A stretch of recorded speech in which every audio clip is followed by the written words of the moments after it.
하나님께서 주시는 은혜 아니면 우리는 살아갈 수 없는 존재들입니다. 오늘 함께 읽었던 본문을 중심으로 해서 이런 제목으로 같이 나누려고 합니다. 내게 하라고 주신 일, 내게 무엇을 하라고 주셨는지. 우리는 지난 한 주간 동안에도 여러 가지 사건 사고들을 언론을 통해서 뉴스를 들으면서 접했습니다. 안타까운 소식들도 있고 한편으로는 야 대단하다 하는 그런 또 웃음을 지을 수 있는 소식 또한 있었습니다.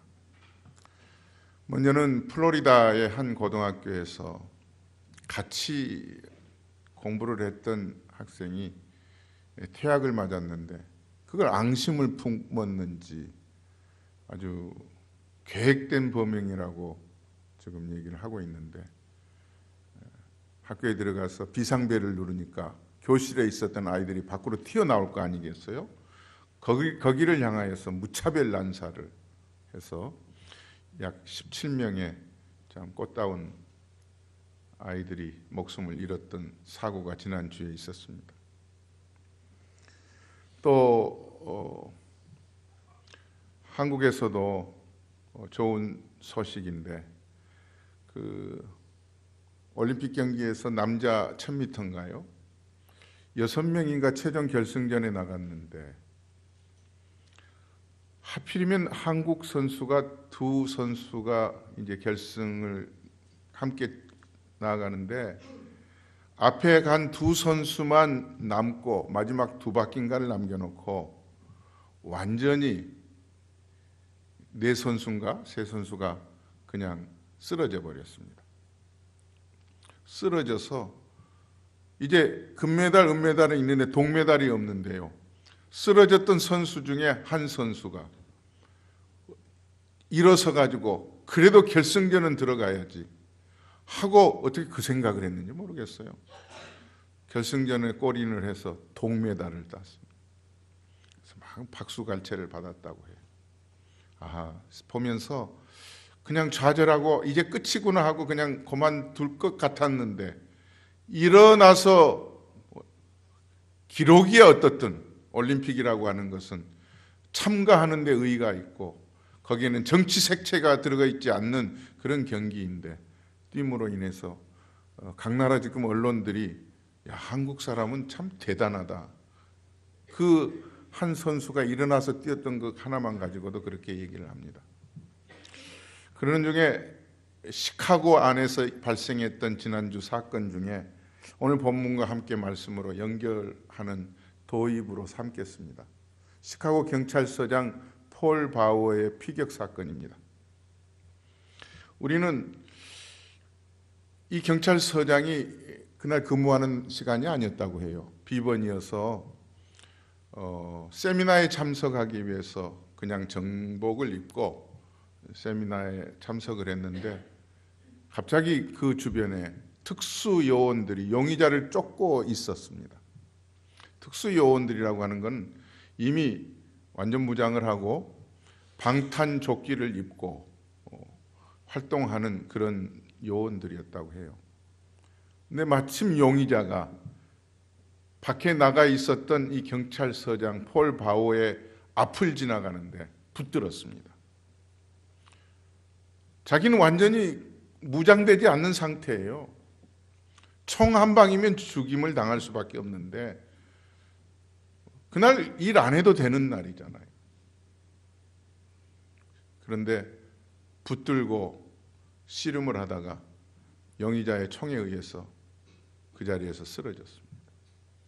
그리고 그제 휴네럴 하는데 13살짜리 딸이, 폴 바우어는 53세예요. 13살짜리 딸이 조사를 하는데 중학교 이제 1, 2학년쯤 되잖아요. 그런데도 얼마나 당차게 울음을 참아가면서 얘기를 하는데 그 내용 중에 핵심 부분이 참 마음에 와닿았어요. 야, 우리 아버지는 하나님이 보내주신 분이었고 하나님이 아버지를 사랑하셔서 지금까지 지켜주셨습니다. 그리고 자기의 직업에 대한 소명이 투철하였기에 용의자를 보고 그만 지나갈 수가 없어서 비록 목숨을 잃었지만 시카고시를 안전하게 지키는데 최선을 다한 아버지라고 생각하고 나는 존경합니다. 이런 내용이었어요. 사람이 잠깐 왔다가 갈 텐데 그렇게 피해도 되는 일을 그렇게 할 수 있었을까? 오늘 본문은 지난주에 이어서 다른 복음서에 여러 가지의 예수님에 대한 얘기가 많이 기록되어 있었는데요. 겹친 부분들을 다 빼버리고 특별히 사도 요한은 요한복음을 쓰면서 예수님의 마지막 유언과 같은 기도문을 적나라하게 세 단락으로 써가고 있습니다. 사람이 죽기 전에는 하는 말이 가장 들어봐야 할 말이잖아요. 그건 진솔하게 중요한 얘기를 하고 있기 때문인데, 첫 번째는 예수님 자신을 위해서 기도하고, 두 번째는 그렇게 자기를 쫓아다닌 제자들을 놓고 기도합니다. 그리고 세 번째는 오고 오는 세대에 예수를 믿는 복음의 전도자들을 위해서 기도하는 기도문입니다.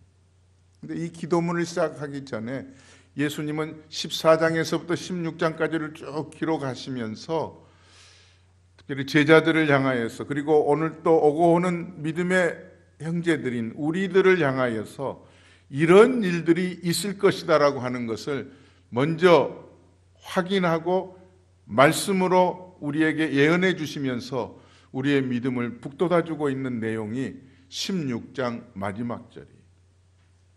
이 마지막 말씀을 하시면서 17장으로 연결되어서 이어 말씀을 하고 있습니다. 자, 그러면 무슨 말씀을 하셨을까? 16장 33절 말씀 같이 읽겠습니다. 이것을 너희에게 이르는 것은 너희로 내 안에서 평안을 누리게 하려 함이라. 세상에서는 너희가 환난을 당하나 담대하라. 내가 세상을 이기었노라. 먼저 평안을 누리기를 기도하고 있으면서 평안을 누리는 테두리, 울타리가 어디냐 하면 세상 안에 있지만 그리스도 안에서 평안을 누리도록 주님이 말씀하고 있습니다. 너희로 내 안에서 평안을 누리라. 사랑하는 성도 여러분, 우리가 이 땅에서 예수 그리스도를 구주로 믿고 살아가는 삶의 가장 특징이 있다면 그리스도를 의지하고 믿는 성도들로서 주님 안에서 평안을 누리는 것입니다. 그 평안이 여러분들의 생각과 그리고 생활들을 이렇게 붙잡고 다스리지 못한 채로 그때그때마다 사건 사고가 있을 때마다 일희일비하고 불평불만이 쏟아지면 다시 자기 자신을 성찰해 보라는 말씀으로 오늘 예수님이 기도문을 쓰시기 전 바로 말씀하고 있는 거예요. 내 안에서 평안을 누리게 하려 함이라. 왜냐하면 세상에서는 너희가 환난을 당하나, 예수님이 이미 알고 우리에게 말씀으로 예언하고 계신 거예요. 너희들이 비록 나를 믿고 내 안에서 평안을 누리고 산다고 하지만 세상에서는 크고 작은 어려움들이 끊이지 않을 것이다. 환난이라는 게 그러잖아요. 경제적인 일들이라든가 예수 믿는 것 때문에 핍박을 받고 목숨을 잃는 초대교회 때부터 지금까지의 모든 기독교인들의 그런 역사적 사건들을 우리가 기록을 통해서, 역사를 통해서 듣고 있잖아요. 그러나 이런 환난을 당하나 뭐라고 말씀하세요? 담대하라. 한번 따라서 하십시다. 담대하라. 담대하라. 내가 세상을 이기었노라. 사실 예수님은 세상 사람들이 볼 때는 예수님은 진 사람이에요. 통일교에서도 그런 얘기를 하잖아요. 이단들 중에서도 통일교, 신천지 이런 것들이 있지만 이단들은 예수님은 실패자다. 그래서 내가 다시 예수님 대신해서 왔다. 이런 식으로 완전히 성경을 뒤집어 엎어놓고 말씀을 잘못 해석을 하고 가르치고 있는데, 사랑하는 성도 여러분, 우리가 세상에서는 환난을 당하는 게 당연한 거예요. 그러나 그 환난을 당하나 예수님이 그 환난에서 먼저 우리 앞에서 이기셨어요. 십자가에서 3일 만에 죽은 자 가운데서 살아나신다고 약속하신 것처럼 그는 부활하셨어요. 그것이 이긴 거예요.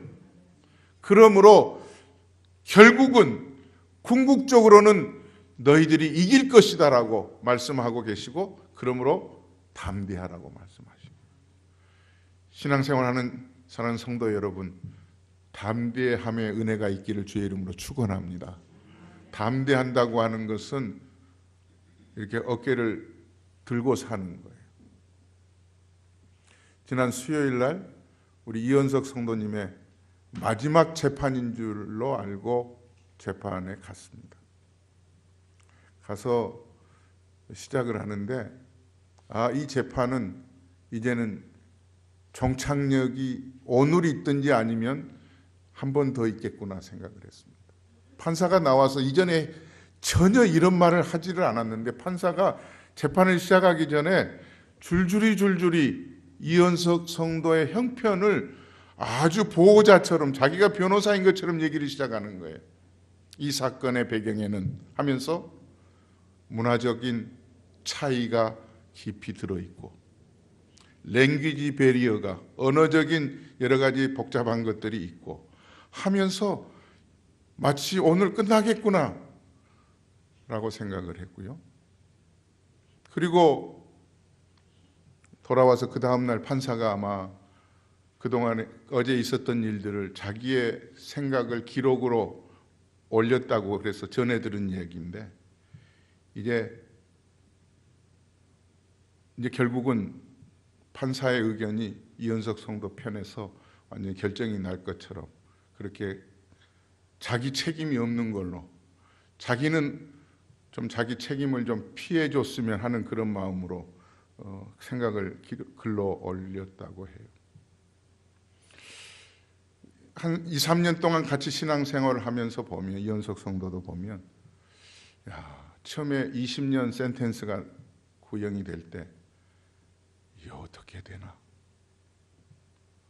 한국 분들은 저분이 큰 잘못을 했기 때문에 저런 결과가 나왔겠지 했지만, 계속해서 혼자서 공부를 하고 또 하나님께 기도하고 우리 교회에서 세례도 받고, 이제 세례 받은 것보다 더 중요한 것은 예수님을 구주로 믿으면서 신앙의 진보가 그때 하루하루, 이 얘기도 해서 되겠는지 모르겠지만, 권사님이 2주 전인가 눈이 너무 많이 와가지고 날씨도 안 좋고 그러니까 오늘은 교회 가지 말자, 여건도 별로 안 좋고 그러니까 아들이, 어머니 이럴 때일수록 가서 기도해야 돼요, 예배 드려야 돼요. 분명히 하나님께서는 환난 가운데서도 우리를 지키시고, 이기신 분이 주님이기 때문에 우리를 이기게 해주실 것을 의지하면서 살아가야 될 줄로 믿습니다.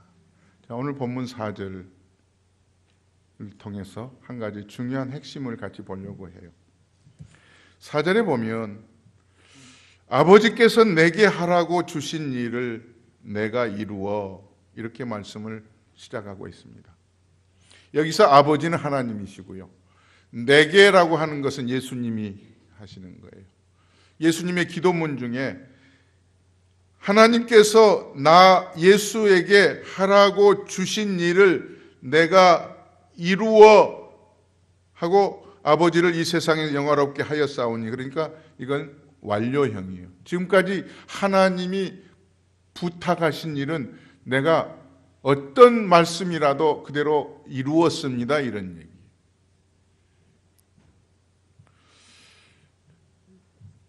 폴 바우어 시장이 53세 일기로 용의자의 총에 의해 맞았지만 그는 자기에게 주어진 책임이 무엇인 줄을 그는 분명히 알았습니다. 그게 미션이잖아요. 자기에게 하라고 주신 일. 예수님에게는 하나님께서 이 땅에 보내시면서 하라고 주신 일이 우리는 너무나도 귀에 못이 박힐 것처럼 듣고 지냅니다. 그게 뭐예요? 십자가 지는 거였어요. 쉽게 말하면 죽으러 오시는 거였어요. 죄 없는 분이셨지만 그렇게 하신 분이에요. 우리 보통 사람들은 교회를 다니든지 예수를 믿든지 그렇지만 믿음의 뿌리가 약한 사람들은 남이야 어떻게 되든 나는 피하려고 하는 그런 일에 몸살이고 그런 일들이 우리에게 있거든요. 뭐 저를 비롯해서. 그러나 예수님께서는 나야 어떻게 되든 내 몸이 부서지고 내 몸이 십자가에서 못이 바뀌고 내 몸이 허리에 창이 찔려서 정말 고통스럽게 그 십자가 상에서 발이 꺾이고 물과 피가 다 흘러내려가는 그런 고통이 내게 주어질지라도 하나님이 좋아하시면 나는 그것 하겠다. 이게 아버지께서 내게 하라고 주신 일을 그분이 이루었다는 거예요. 아마 각자 우리에게도 주신 일이 있습니다. 한번 공부한다고 생각하고 저를 한번 따라서 해보십시다. 예수님은 하나님께서 하라고 주신 일을 사명으로 여기고 그대로 순종했습니다. 하나님의 말씀은요, 조금 이따 한 절을 이전에 지난주에 보았던 말씀을 같이 보려고 하지만 예수님이 하나님에 대해서 어떻게 생각하고 계시냐 하면 하나님은 의지하고 믿고 신뢰의 대상으로 여겼습니다. 우리가 지난주에 이런 말씀을 같이 읽으셨을 거예요. 그 말씀을 보면 이렇습니다.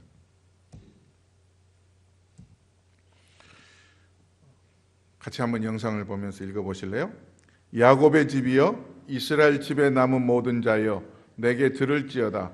배에서 태어남으로부터 내게 안겼고 태에서 남으로부터 내게 업힌 너희여 너희가 노년에 이르기까지 내가 그리하겠고 백발이 되기까지 내가 너희를 품을 것이라.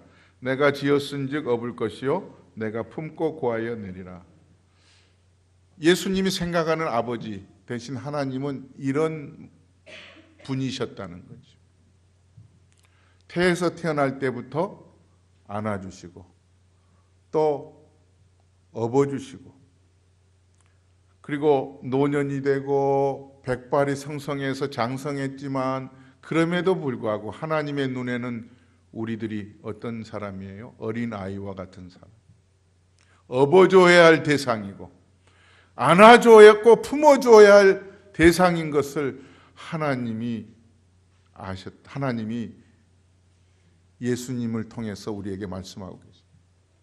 예수님은 이런 분이 하나님이신 것을 믿고 의지하고 있었어요. 사랑하는 성도 여러분, 예수님이 하나님에 대한 믿고 의지하고 신뢰해야 할 대상이 이런 하나님인 것을 저와 여러분들도 함께 믿고 살아가실 수 있기를 주의 이름으로 축원합니다. 이게 예수님이 하나님에 대한 신뢰의 대상이에요. 그런데 우리는 어때요? 예수님께서는 내가 믿고 의지하고 신뢰할 대상을 하나님으로 생각하는데 우리는 종종 믿고 신뢰할 대상이 눈앞에 있는 좀 힘 있는 사람을 의지할 때가 많아요. 그러다가 아차! 사람은 믿어서는 안 될 대상이지. 사람은요 어떤 대상이에요? 하나님 외에 사람은요 믿을 대상이 아니에요. 내 앞에서 간쓸개를 다 내줘도 사람은 한번 따라서 하십시다. 사람은 사랑의 대상일 뿐이다. 그래 상처가 안 돼요. 사람은 내가 사랑해야 될 대상이지 믿고 따라가고 의지해야 될 대상이 결코 아니라는 거예요.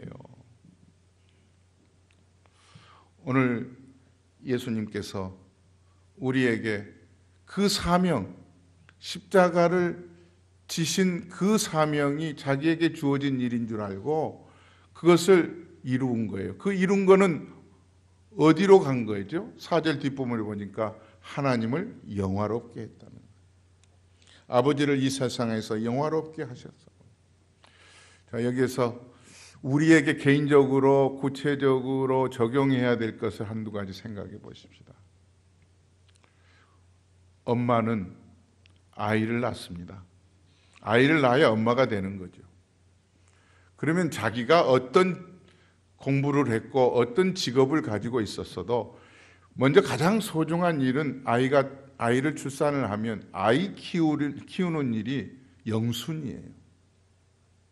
언젠가 그 신문을 보다가 깜짝 놀랐는데 이런 사람은 어떻게 해야 옳나?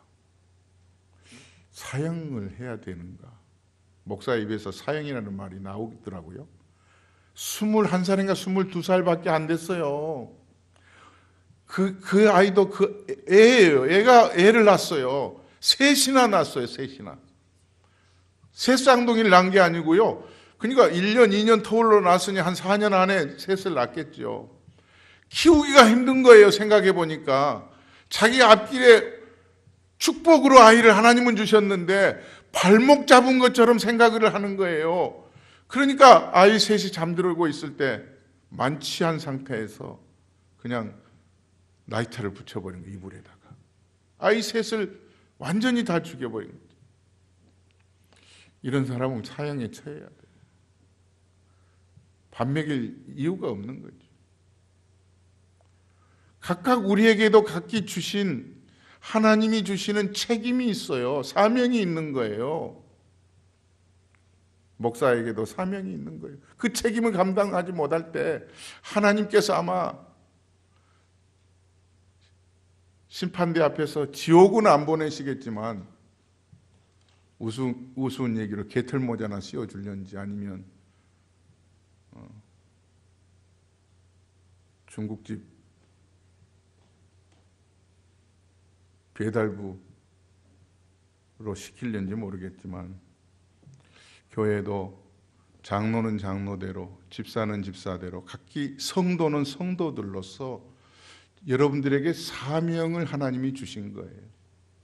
그 사명을 우리가 감당하지 못하고 있다 없다는 오늘 말씀에서 오늘 성령께서 여러분들 마음속에 자신을 들여다볼 수 있는 그런 영적인 눈이 밝혀져서 볼 수 있을 줄로 믿습니다. 자기가 잘 알아요. 못하고 있는 것뿐이지. 못하고 있을 때는 분명히 이유가 있는데 그건 변명이에요. 그러나 그것을 감당할 때 우리의 주인 되신 하나님께서 기뻐하시고 웃음 지으시고 필요한 것들을 그분이 채워주시리라고 저는 믿습니다. 그게 크리스찬이에요. 그리스도인이란 뭐냐? 자기의 책임을 회피하지 않고 하나님이 내게 맡겨주신 일인 줄 알고 그것을 입증해내는 그런 과정을 통해서 결과가 나왔을 때 그리스도인이에요. 긴가민가? 이게 하나님이 내게 주신 일인가 아닌가? 살짝 피하고 싶고 내 마음에 안 들면은 그냥 등지고 싶고 그 사람은 그냥 허울 좋은 그리스도인이라고 생각이 됩니다. 이 지구상에 교회는 많지만 책임의식을 가지고 바로 믿음의 생활을 하는 성도들이 우리 노스웨스트 장로교회 기라성같이 많은 사람들이 드러날 수 있기를 주의 이름으로 축원합니다. 주님이 원하고 계시는 거예요. 이 시간 성령의 소리로 하나님의 음성을 들을 수 있기를 주의 이름으로 축원합니다. 한 절 더 보시죠. 6절 말씀 다 같이 보겠습니다. 다 같이 6절 읽습니다. 세상 중에서 내게 주신 사람들에게 내가 아버지의 이름을 나타내었나이다. 그들은 아버지의 것이었는데 내게 주셨으며 그들은 아버지의 말씀을 지켰나이다. 끊임없이 예수님은 자기가 이 땅에 온 사명, 하나님이 내게 하라고 주신 일이 무엇인지를 끊임없이 명심하고 마음에 새기고 있었어요. 그 중에 성경 세 구절을 제가 소개를 하면 이런 구절이에요. 누가복음 19장 10절에 같이 한번 읽어보겠습니다. 인자가 온 것은 잃어버린 자를 찾아 구원하려 함이니라. 인자는 예수님이죠. 예수님이 이 땅에 오신 목적은 잃어버린 자를 찾아서 구원하려 함이니라. 그래서 누가복음 15장에도 보면 잃어버린 한 드라크마 얘기가 나오고요. 잃어버린 한 양의 이야기가 나오고요. 잃어버린 한 아들의 얘기가 나오면서 잃은 자를 찾기 위한 주님의 심정을 토로하고 있는 거예요. 또 한 절을 보시면은 주님은 이 땅에 오실 때부터 죽으러 오셨다는 사실이 갈라디아서 4장 4절 5절에서 말씀하고 있는 거죠. 같이 읽습니다. 때가 차매 하나님이 그 아들을 보내사 여자에게서 나게 하시고 율법 아래에 나게 하신 것은 율법 아래에 있는 자들을 속량하시고 우리로 아들의 명분을 얻게 하려 하심이라. 율법 아래에 있는 자들을 속량하기 위해, 속량이라는 것은 용서하시고 아들 삼아 주시기 위해서. 예수님 아니면은 하나님과 우리 사이의 죄의 담으로 사망의 음침한 골짜기로 만날 수 없는 그런 멀리 떨어져 있는 분이셨어요. 하나님을 아버지라고 부를 수 없는 존재인 우리를 예수님께서 친히 그 음침한 골짜기와 같은 죄의 담을 허물어 주시기 위해서 거기에 하나님과 우리 사이의 관계를 붙여주시려고 본인이 붙이기 위해서 할 수 있는 길은 우리가 나무와 나무를 붙일 수 있는 것은 무슨 본드가 있어서 붙을 수가 있겠지만 하나님과 우리 사이에 붙일 수 있는 것은 단 한 가지예요. 죄 없는 예수님이 죽는 길밖에 없는 거예요. 그 길을 기꺼이 예수님이 사명인 줄 알고 하나님이 내게 하라고 주신 일인 줄 알고 죽으신 거예요. 이게 예수님이 가지신 사명이에요. 우리 교회의 사명도 이와 같다고 생각이 됩니다. 교회를 다니는데 하나님과 우리 사이의 관계가 회복되고 주님을 아버지라고 모시는 성도들의 은혜가 충만하고 이 자리에 와서 예배 드릴 수 있는 이 자리가 아무나 올 수 있는 자리가 아니잖아요. 그냥 하나님의 은혜로 주님이 나를 위해서 십자가 지셔서 죽으셨다는 것을 기억하면서 이 자리에 앉는 성도가 참 그리스도인이라고 저는 믿습니다. 여러분들이 예배당에 들어오실 때마다 주님의 교회를 기억할 때마다 말씀을 붙들 때마다 주님의 죽으심이 머릿속에서 상기되고 마음속에서 뭉클해지고 눈에서 눈물이 글썽거리는 그런 은혜로 하나님 아버지 이렇게 부르는 축복이 있기를 주의 이름으로 축원합니다. 로마서 5장 10절 말씀에도 보면 같은 말씀이에요. 같이 읽어보겠습니다. 곧 우리가 원수되었을 때 그의 아들의 죽으심으로 말미암아 하나님과 화목하게 되었은즉 화목하게 된 자로서는 더욱 그의 살아나심으로 말미암아 구원을 받을 것이니라. 구원을 받을 것이니라. 일본의 신학교를 졸업한 나가오라고 하는 목사가 있었습니다.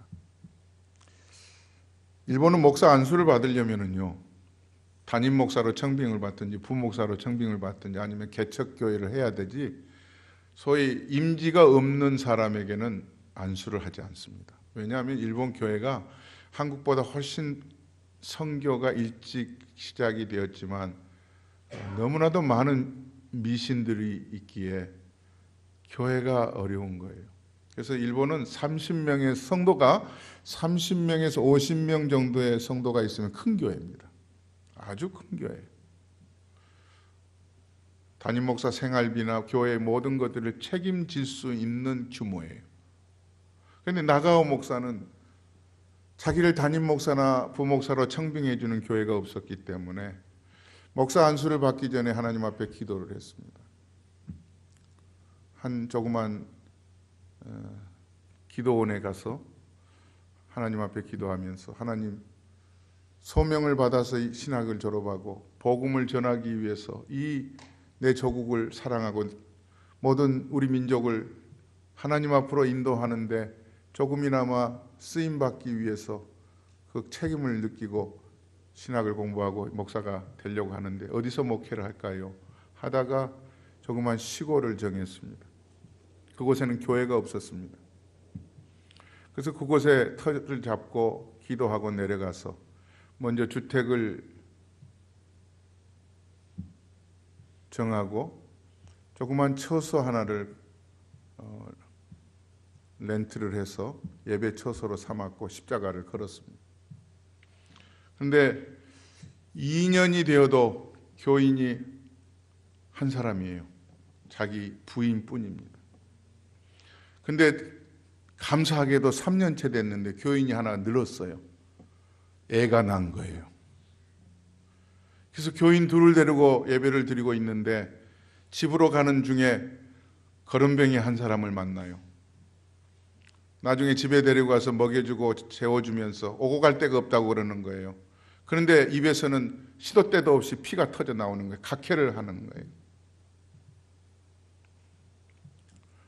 이 사람은 어떻게 하나 병원도 데리고 가보고 그랬는데 결국은 마음속에 하나님이 주시는 생각이, 너 교인이 없잖아. 너 복음을 전하기 위해서 목사 됐다고 그랬잖아. 내가 맡겨준 사람이 이 사람이야. 처음에는 막 불평했지만 하나님 알겠습니다 하고 이 폐병 환자를 치료하고 고쳐고 교회 가자고 그러니까 마지 못해서 한두 번 나와주지만 또 오지도 않고 그러기를 2, 3년 굉장히 시간이 많이 갔어요. 그리고 나중에 이 폐병 환자가 치유가 되고 예수를 믿습니다. 이 폐병 환자도 이 나가와 목사도 이미 이 지구상에 없는 분들이에요. 그런데 이 폐병 환자가 나중에 예수님을 믿고 목사가 돼서 저서를 여러 권 썼는데 그 저서 중에 나가와 목사 얘기가 중심으로 자리 잡고 있는 거예요. 이분은 참 그리스도인이었다. 이 저서를 쓴 사람 폐병 환자가 누구였냐? 가가와 도요이코예요. 가가와 도요이코 목사. 여러분들이 일본 목사님을 많이 모르셔서 그러겠지만 보통 일본 가서 이 설교를 하면 깜짝 놀래어라요. 유명한 목사님. 저와 여러분들에게 가까이 있는 분들에게 어찌됐든 복음을 전하기 위해서 힘쓸 때 우리는 그 결과를 모르죠. 주님이 아실 뿐이죠. 분명히 하나님 나라의 큰 일꾼으로 하나님께서 삼아 주실 것입니다. 그래서 오늘 6절에 한 가지 보면은 예수님께서 자기가 자기 일을 다 했음에도 불구하고, 여러분 이거 제가 상점에 가서 값을 치르고 가져왔으면 이거 소유가 누구 거예요? 내 거예요. 예수님이 십자가 지시고 피 흘려서 우리를 구원해 주셨으면 우리는 누구 거예요? 값을 치러준 예수님 거예요. 그런데 예수님은 내 거라고 움켜쥐지 않고 이 사람들은 아버지께로 왔기 때문에 아버지의 이름을 위해서 아버지께 드립니다라고 6절에서 말씀하고 있는 부분이에요. 오직 십자가만 드러내고 하나님의 이름만 나타내는 예수님의 존재를 말씀하고 있는 줄. 세상 중에서 내게 주신 사람들에게 내가 아버지의 이름을 나타내었나이다. 그들은 아버지의 것이었는데 내게 주셨으며 그들은 아버지의 말씀을 지키었나이다. 그리고 7절에서 보면 지금 그들은 아버지께서 내게 주신 것이 다 아버지께로부터 온 것인 줄 알았나이다. 저와 여러분들에게 내게 하라고 주신 일이 예수님이 이렇게 사셨다면 저와 여러분들의 삶에도 이렇게 살아갈 수 있으면 참 은혜라고 생각이 됩니다. 예수님의 인생을 산술적으로 계산해 보면 마이너스 인생이에요. 세상의 가치로는 이런 인간들은 지구상에 별로 도움이 안 되는 사람들이에요. 보통들은 다 플러스 인생을 살아야 될 거 아니겠어요? 마이너스 인생이에요. 그러나 하나님께서 그를 마이너스 인생으로 사신 그분을 지극히 높여서 부활의 영광에 참여하게 하시고 우리에게 부활의 아침에 우리에게 부활의 첫 열매로 주셨다고 예수님은 오늘 본문을 통해서 그 사명을 깨달아 살아가고 있습니다. 이게 저와 여러분들에게 다시 마음속에 한 주간 동안 어떻게 살아가야 좋을지, 이런 세미나 가운데서 이런 세미나가 있어요. 당신에게 마지막 한 달이 주어진다면 그 안에는 내 시간을 어떻게 쓸까? 내 물질을 어떻게 쓸까? 내 자신을 어떻게 정리를 할까? 한 달이 주어진다면. 사랑하는 여러분, 저는 이동주 집사님을 우리 교회 아버지 어머님 계실 때 그냥 식구들과 함께 축하하러 오시고 그럴 때 몇 번 뵀지, 개인적으로 그분이 건강이 어떤지 잘 모르지만 이제 57세, 저녁에 식사하시고 그렇게 아침에 못 일어날 줄은 하나님 외에는 아무도 몰랐어요. 저와 여러분들이 이번 한 주간 동안 저는 선교 여행을 떠나는데 우리가 한 주일 지나고 다시 만날 수 있기를 주의 이름으로 축원하고요. 못 만나면 천국에서 만나고요. 이런 새로운 생각으로 우리에게 내게 주신 일 각각 직분을 맡겨주셨는데 등한시하지 않기를 바랍니다. 소홀히 하지 않기를 바랍니다. 정말 목사가 힘이 부족하지는 않지만 야단칠 수가 없어요. 다 들어보면 다 이해가 되는 일들이기 때문에. 그러나 그분이 주님 앞에서 자기에게 주신 직분들을 교사는 교사로, 봉사자는 봉사자로 각각 여러분들이 오늘 이 말씀 앞에서 자신이 어떻게 결심해야 되겠다, 하나님의 음성으로 마음속에 마지막 축도 끝나기 전에 하나님 앞에 고백하면서 이렇게 살겠습니다 하는 마음이 각 한 분 한 분이 있기를 간절히 소망합니다. 기도하겠습니다.